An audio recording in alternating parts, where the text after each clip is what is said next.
Good morning, good afternoon, good evening, or good night, depending on what time zone you're in or what time you're watching this video.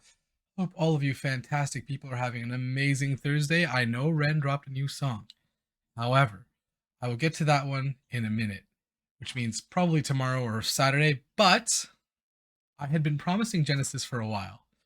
And as you can tell from the title or from the card on the side, we're doing Genesis. So, without further ado, hope you're all having an amazing day. Love you all. Let's get into it.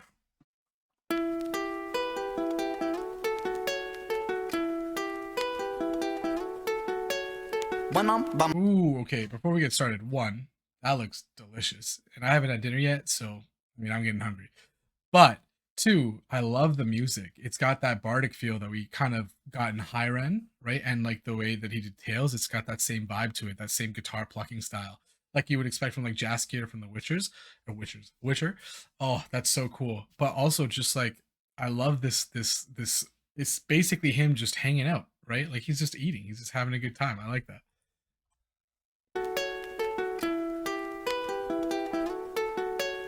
When I'm by myself, I find my mind starts drifting somewhere else. It's not inside this dimension, it's definitely somewhere else. I wrestle with my thoughts, constant wrestle with my mental health. I'm put on life support, okay. I've been put upon a higher shelf. Ooh, oh, okay. I would say he's having a good time. Maybe he's not having a good time. However, I really like some of the symbolism here, and there's like the metaphors we're getting where he's like basically saying he's wrestling with his thoughts, he's wrestling with his mental health, he's constantly having this battle internally, and this speaks back to when he was experiencing all of the illness and how he couldn't find an answer. And so obviously your mental health struggles as well, and even when you know what the answer is, it still struggles, and he's still having that battle even now, and we can see it from his posts on like YouTube and social media in general. But I really like what he said there. He said he's basically put on life support. He's put on a higher shelf, right? And think about what a higher shelf kind of means. It's like when you shelf something, you're putting it away. When you put it on a higher shelf, it's harder to reach. So he's been put away in a place that's hard to reach, right? And that goes back to where he's saying his mind is in a different dimension. And something really cool video-wise is like he's talking to us directly at the start, and then when he talks about his mind being elsewhere, scattered, he starts to look in other directions, right? He's checking the top left, he's looking to the right, and so his mind is literally drifting even mid video, and that's such a great way to show that. And I love how at the end he's like put on a higher shelf, because he's frustrated, right? And so he gets up and leaves, and that's how he's experiencing it right now. That's how he's feeling right now. He just wants to leave, and so he leaves a full plate of delicious food, which is a slight betrayal, Ren. I'm gonna be honest. Oh man. Okay. Mental health, I'm put on life support. I've been put upon a higher shelf. He didn't even have the pride. Life I've been fighting. This cake, it don't have icing. These mantras I'm reciting, they're meant to keep me sane. I don't know if they're working. Cerebral cortex hurting. Maybe it's all learning. Maybe it's cause life is a lottery. Okay, hang on. Oh, that was sick. And so he starts walking out, and look at when he says like these mantras that he's reciting, they're supposed to keep you happy. They're supposed to keep you sane, right? And that's what they're supposed to do. You recite them because they bring you some semblance of reaffirmation, right? Of making you feel comfortable, of grounding you, right? But when you start doing it and they don't work, you start feeling so frustrated. And that's what he's saying. He gets up and he leaves, and he says like his whole life he's been fighting. And this cake, it doesn't have icing. Because think about what icing on the cake is. It's like everything is great. That's what icing on the cake is. You say, oh man, that's just the icing on the cake, which makes it sound like it's something really great. But he says his cake doesn't have icing. And so even though he's been told that life is supposed to be great, he's like, where's the icing? Because it doesn't feel very good. And his cerebral cortex is hurting, which is that part of your mind that thinks a lot, right? And so ultimately he's saying that like it's hurting from all these thoughts running through his mind all the time, right? And even though it's supposed to be learning, right? Because that's where your higher functioning ends up being. Ultimately, is it? Or is that where I have to go back and check that? That might also be your primal. I'll have to go back and check. But he's saying maybe it's all learning, and that's what it's supposed to be, right? Like when you lose, it's supposed to be a lesson, and when you hurt, it's supposed to be a lesson that teaches you how to be stronger or better. But he's been so frustrated with it, and that's why he just walks out. He's tired of it, and he's reciting all these things. He's doing all the things he's supposed to do, but nothing still seems to be working. Oh man, okay. Cortex hurting. Maybe it's all learning. Maybe it's cause life is a lottery. What's an anomaly? Sometimes it's riches and sometimes it's poverty. Sometimes your nerves have been fried by neuropathy, begging the surgeon to have a lobotomy. Honestly. Oh, sometimes it's riches and sometimes it's poverty. It's like, yeah, what's going on, right? Things is like, why are things so just constantly up and down. What's happening? And then there are times where it feels like your nerves have been fried by neuropathy. And neuropathy basically is when like the nerve endings have burned away, and so you don't actually feel anything there, right? But that almost makes it seem like he's lost his sensations in life, right? He feels like he's disconnected from life, like nothing feels the same. And that's why he's saying he wants a surgeon to ultimately give him a lobotomy, because he's tired of feeling that way. He doesn't want to feel that way anymore. And the only way he can feel like he can get away from that is by quite literally cutting part of his brain so he doesn't feel that anymore. Yo, this is fire. Oh my God. Okay. And sometimes it's poverty, sometimes your nerves have been fried by neuropathy, begging the surgeon to have a lobotomy. And look at like the passion in this. He's like begging the surgeon. You can feel it. Like he's really begging. This is what I always say about Ren. Like people do music, but Ren is music, right? Like he puts all of his passion down when he starts to perform, and he literally embodies the things that he's talking about because it's things that he is experiencing. He's putting down the things on paper, but he literally feels them, right? And that's so unique.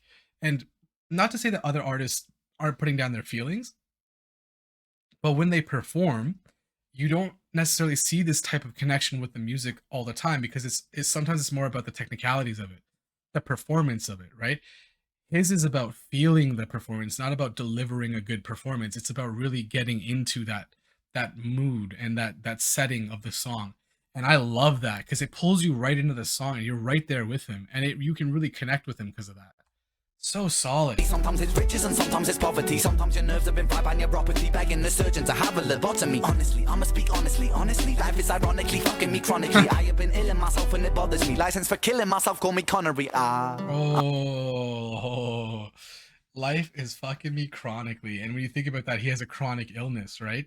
And he's basically saying like this chronic illness has been screwing him the whole time, and he doesn't know what to do about it because life just feels like it's getting so difficult. And this is where he goes back to like he'd just rather disconnect than feel all the stuff that he's feeling. But also, license for killing yourself, call me Connery.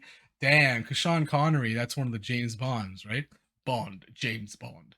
And basically what he's saying is James Bond has a license to kill. It's to kill other people, right? To make the world a better place. But he has a license to kill himself because he feels like he needs to kill parts of himself to feel better. And that's, again, goes back to the disconnect. But also slowly he's killing himself through other ways because he feels so disconnected with life, and maybe not even like actively going back to the lobotomy idea, but just like doing things that aren't good for him because of the fact that they're the only way that he can feel things, which is sometimes how it goes. Because especially when you talk to anyone who's had like an addiction to any kind of drug or any kind of anything like that, a lot of it stems from a need or a want that they couldn't fill themselves, and they reached out to this product or like some sort of medicine, drug, and anything, right?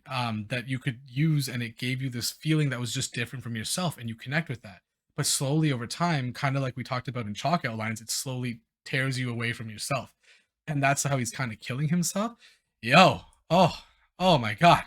Me chronically, I have been ill in myself and it bothers me. License for killing myself, call me Connery. I'ma be straight with you now. I'ma go straight for the heart. People dilate in the dark. People dilate in the dark. No one was late for the art. No one was late for the art. Genesis rain in the rain with a start. Genesis pain in the art. Genesis aim for the heart. Genesis. Yo, Ren, man. Okay, I didn't know Genesis was gonna go that way. And again, I'm gonna say it forthright. I'm not super well versed in like religion and all that, right? But I know a couple things. Okay. Before we get to that though, he says pupils dilate in the dark. And what that means is when your pupils dilate, they open up, right? Let me just double check something just to make sure I didn't say it the other way around. Right? Yeah, perfect. Okay. My bio is still good. They dilate in the dark, and so they open up in the dark. But that's a way of saying that your mind and your body and literally your physical eyes, they open, and so you see more when you're in the darkness. And this goes back kind of what he was talking about in Alias of Our Time, where he says like through his learning of himself, he's actually learned a lot, but it took depression to get him there. And that's what it is. It's when you're in that dark space, you see more about yourself and about the world. And then he says people dilate in the dark, which honestly is such a bar. Holy smokes. But part of that means that maybe in the same vein, when you see more, parts of you die because you feel like you're losing parts of yourself because you're seeing all these tragedies, seeing all the hardships of life, and it makes you feel disconnected. And so maybe maybe that's where he's going with that. But then he says Noah was late for the ark, which is so clean because he's basically saying like Noah built the ark to escape the world that was going to be basically hit because it had been ridden with sin, right? And ultimately, he's saying Noah was late for the ark. He didn't make it, which means that we're still in that world. We never escaped it, and we're still living in that sin, and that's what's taking over the world, and that's what he's saying. Yo, holy smokes. Oh my god. And then rain, and it rains when it starts, and that's Genesis, right? Genesis is about the beginning. So right from the beginning, it's been raining from the start. And then on top of that, pain in the art, and that's what he's putting onto paper. He's putting his pain out for us to see, and it's coming through his art, and it aims for the heart because he's trying to not only aim for his heart to show you his heart, but aim for your heart to connect with you in that sense, and help you feel the passion and the power of the music, but also the experience of life. God damn it, dude. This guy's so insane. I love Red, man. He's so good. Genesis rain and it rain with a start. Genesis pain in the art. Genesis aim for the heart. Genesis. Oh my god.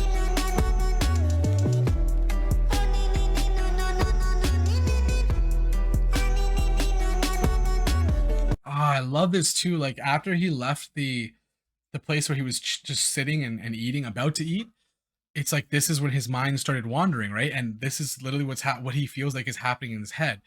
He's in one place, but he starts wandering to another, and we're experiencing those thoughts that he has along the way through that traveling to different dimensions and stuff. Fire. Oh. When I'm by myself, I find my mind starts drifting somewhere. Oh, I like how he did that. Sorry, I missed what he said, but he pulled up the zipper. Well, I didn't miss it. He said, when I'm by myself, and he pulls up the zipper, and it's almost like when you're feeling cold or alone, you kind of want to be more protected. And so you do that zipper to kind of feel more covered up, right? And that's what he's saying. When I'm by myself, it's so When I'm by myself, I find my mind starts drifting somewhere else. It's not inside this realm of thought, it's definitely somewhere else. Wage war upon my demons, I've been knocking on the gates of hell. A heretic, a heathen, I've been screaming in this padded cell. It's pain What is this beat? What was that? Oh my god. That doesn't it feel like an element of like you're walking into hell, right? Like that's the music I would expect. Or like honestly, like when I run a D&D campaign, I'll use music like this, like that. Oh, like that almost choral, terrifying sound for really dark and scary scenes. And that's what he pulls in here when he's finally kind of getting into the depths of his mind. And he's saying, again, we hear when I'm by myself, because again, he's traveling further and further into his mind, right?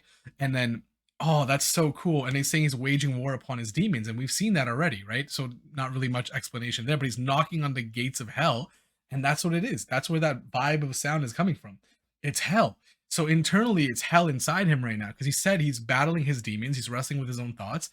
And when he's doing that, when he's traveling away from himself, he's knocking on the gates of hell. So internally, he feels like there's war being waged, and it is quite literally a hellscape war.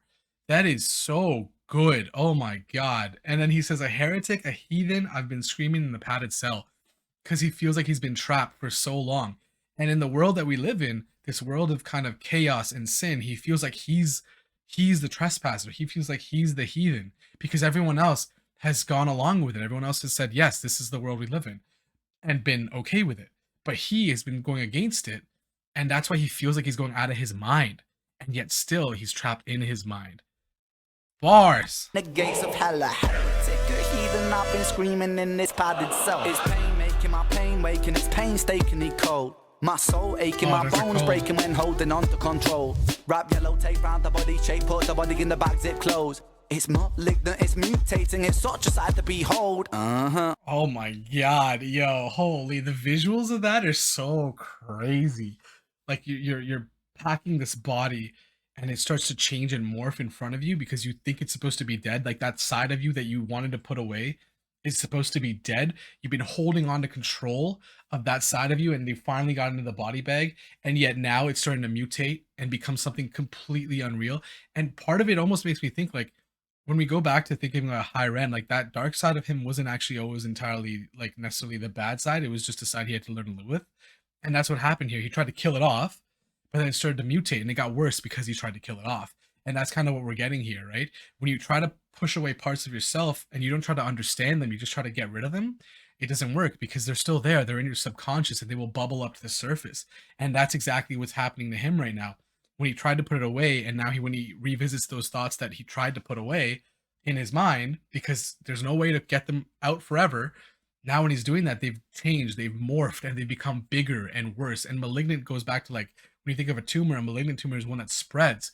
And so it's spreading to different parts of his mind and his body and reaching all these places. Wow. Holy crap, Ren. The back zip closed. It's malignant, it's mutating, it's such a sight to behold. Let me be real for a second. Tongue is a gun, it's a weapon.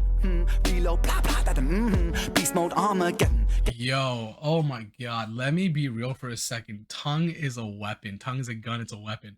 And then he goes, Think about what he's doing. He's saying that because the tongue is a weapon, you have to be careful with it, so you don't constantly use it. So all these and he's putting in, it's to show his restraint, because he knows how powerful of a weapon that gun is, and it's the weapon of words, and that's what he's so skilled with. He is the swordsmith of weapons, wordplay weapons, and that's so solid. Oh my god. Tongue is a gun, it's a weapon. Reload, blah blah, that. Beast mode, Armageddon. Get 'em. Let me take the wheel for a second. Take a hoop, like Shaquille O'Neal with aggression. Regroup with a 3-point steal, succession. Switch. Oh, what was that building back there? What is that, upside down? That's so cool. Okay, so he's hit the hoop like Shaquille with aggression. So when Shaquille O'Neal went for one of the tongues, he literally broke the hoop, and that's what he's saying. He has so much force and so much power in the way that he hits these words that he literally breaks the game, right? Which is the hoop. And that's such a super cool way to show that. And he's saying, like, just let me take the wheel, right? I'm going beast mode. It's Armageddon. I'm shutting everything down. All the crap that I've seen, I'm putting it out on the street. I'm putting it out. I'm getting rid of it. And that's what he's saying. Oh my god. Beast mode, Armageddon. Get 'em. Let me take the wheel for a second. Take a hoop like Shaquille O'Neal with aggression. Regroup with a 3-point steal, succession. Switch swoop, and I'm making them feel the profession. Ooh. Oh, all these bars on basketball. Yeah, regroup with a 3-point steal in succession. So you get a 3-pointer and then you steal the ball, which is honestly the most like the best situation you could end up with in basketball, because 3 points is the most you can score unless you get a foul. But 3 points is the most that you can score, and then you get another. Then you get the ball back and go for another score, right? And then it's swish swoop, which means he took the shot and it went in perfectly. And this is what Ren is all about, right? So he's all about, like, the full go. Now that he's kind of figured out who he is as a person, he's going full throttle. And that's what he's going to do. He's going to keep aggressively taking this ball and running with it, because he owns the game now. Yo, Ren. Shaquille O'Neal with aggression. Regroup I with a love 3-point that. steal, succession. Switch swoop, and I'm making them feel the profession. Making them feel the profession. Making them feel the profession. Time is the author, the lesson. Time is a murderous weapon. Time is a curse and a blessing. Yeah, man. I 100% agree with that. Time is the ultimate weapon. We think, like, there's this line in Interstellar where it's like, I do not fear death, I fear time. And that's such a wicked line, because basically it's saying that death will come for us all, of course, but time is what really brings death to us, right? And then in the absence of a good use of time, we waste it and we squander it, and in that way we squander our lives. And that's kind of what he's saying here, that time is the ultimate thing. It's the thing at the end of the day that will outlive us all, right? Oh my god. And one of the cool things we're seeing visually is he's skipping over, like, these chairs, right? But it's almost like he's simulating in his mind when he has to hop over these obstacles. And that's what we're seeing. Yo, this man and whoever's doing the video, like, it's such a simply shot video, but with so much meaning. And that's just, man, that's like their staple now. I'm gonna go back a little bit further because I think I missed a little bit of the time scale, just because I started getting caught up in the idea of Interstellar 2, which, great movie, check it out. Regroup with a 3-point steal, succession. Switch swoop, and I'm making them feel the profession. Making them feel the profession. Making them feel the profession. Time is the author, the lesson. Time is a murderous weapon. Time is a curse and a blessing. Time is confined in the eye of my mind. It reminds me that life is just slipping right by. Take my piece of the pie and I'm feeding on wine that I'm freedom in rhyme to defy my depression. And that's just it, right? Like, oh my god, it's time is, like, as time passes us by, we think more and more about, like, what are we doing in this world? What is happening in the world and all that stuff. Time gives you time to think, and that's what he's worried about, is because that with that time comes thoughts, right? And he's thinking all about his life and all about what he wants, but the fact that he almost feels like he's letting it slip away in his life. And that hits hard and it hits true, right? Because so many of us, like, when we're there are moments in life when you look back and you think, I feel like I could have done more, right? But here's the thing, guys. Like, no one has any expectations, right? Like, there are not expectations. There are some that get assigned to us by people in our lives or sometimes by society. But that's not what life is. Life isn't an expectation. Life is about enjoying the journey, right? You shouldn't be like, obviously aim for the things that you want to succeed, but don't make those the only thing that's important, because then your life will become a little bit bittersweet. Just, oh my God, jeez, man. And one of the things that he says is he finds freedom in rhymes to define my depression. And that's just it. He uses this music as a sense of therapy, as a sense of release, to find himself and to find that place where he finds peace and comfort. And that's better than all the mantras we talked about at the start, because the mantras that he has been told, they're meant for maybe other people. Not all of them will work for everyone. They're not what works for him. But this music, the stuff that he's putting into art, that's what really helps him. It really helps him find himself and find that inner peace. Damn, and this takes me back to Power, like, so good. Time is a murderous weapon, time is a curse and a blessing. Time is confined in the eye of my mind, it reminds me that life is just slipping right by. Take my piece of the pie and I'm feeding on wine, that I'm freedom in rhyme to defy my depression. And it's confined in the eye of his mind because his mind is always watching time. It's always thinking about time. It's always looking at time because he feels like it's letting it slip away. I'ma be straight where you're not. I'ma go straight for the heart. People dilate in the dark. People dilate in the dark. Never was late for the art. Never was late for the art. Genesis rain in the rain with a start. Genesis pain in the art. Genesis aim for the heart. Genesis.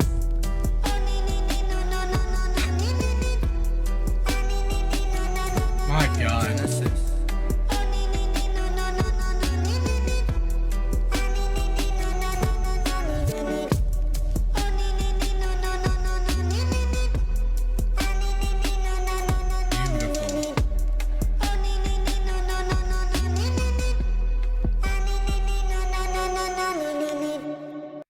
Damn, man. Like, he's so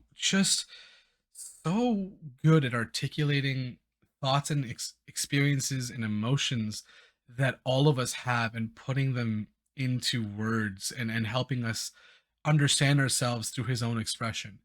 And that's so beautiful, because really a lot of this we can all relate to. At some point in our life, we've thought and been like, am I wasting time? Or, like, what's going on with the world? Why am I suffering? Right? Like, all of us have had these thoughts and feelings, but to put them into such a beautiful mastery of art is just, it's unmatched. Like, I don't know anyone. This is beautiful, right? Like, it's so amazing. Ren is just such a, he doesn't, I'm sure he realizes to a certain extent, but I don't think he fully grasps how much the therapy that he gets from art is therapy for all of us, because we get to experience a sense of release and relief every time he puts out a song like this. Every time we get to get an introspective view that he has about himself, because we're also doing the same thing. There are times where I'm completely out of like the zone, right? I'm sitting in a place, but my mind isn't there. It's traveled far, far away because it's having all these thoughts about so many things that are going on.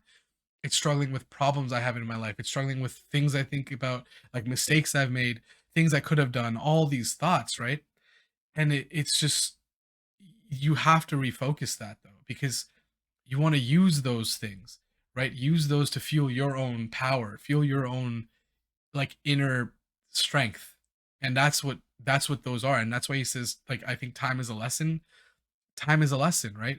Use that time, even those times that you think are foolish or negative in some way, shape, or form, and use them as a lesson, because that's the only way you get to improve yourself in one way, shape, or form.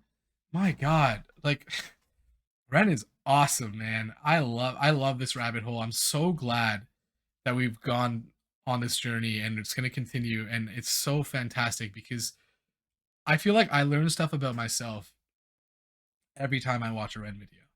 And I learn stuff about life again every time I watch a Ren video. And it's just so enlightening, and I love that. Man, that was fantastic. If you enjoyed the journey, feel free to like, comment, and subscribe. as always, love talking to all of you. It's honestly such a joy and such a gift. Thank you guys for that.